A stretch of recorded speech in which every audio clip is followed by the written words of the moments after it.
совпали в день, запомнившийся навсегда, как слова совпадают с губами, с пересохшим горлом вода. Мы совпали, как птицы с небом, как земля с долгожданным снегом совпадает в начале зимы. Так навеки совпали мы совпали, еще не зная ничего о добре и зле, и навеки совпало с нами наше время в календаре.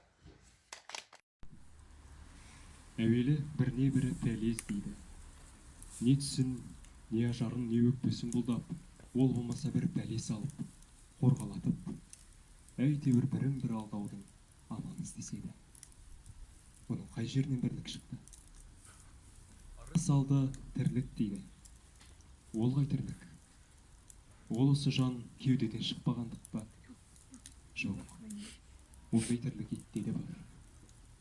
Мұндай тірлікті қымбат көріп, бұлдаған адам өлімді жау көріп, әхиретке дұшпан болады. Кто целовал ваши надменные губы, руки, которые в залах дворца вальсы Шопена играли, по сторонам ледяного лица локоны в виде спирали, темный, прямой, изыскательный взгляд, взгляд к обороне готовые, юные женщины так не глядят.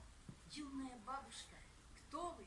Сколько возможностей вы унесли, и невозможностей сколько в ненасытимую прорву земли 20-летняя путка. Ветер был ясен, и воздух был свеж, темные звезды погасли.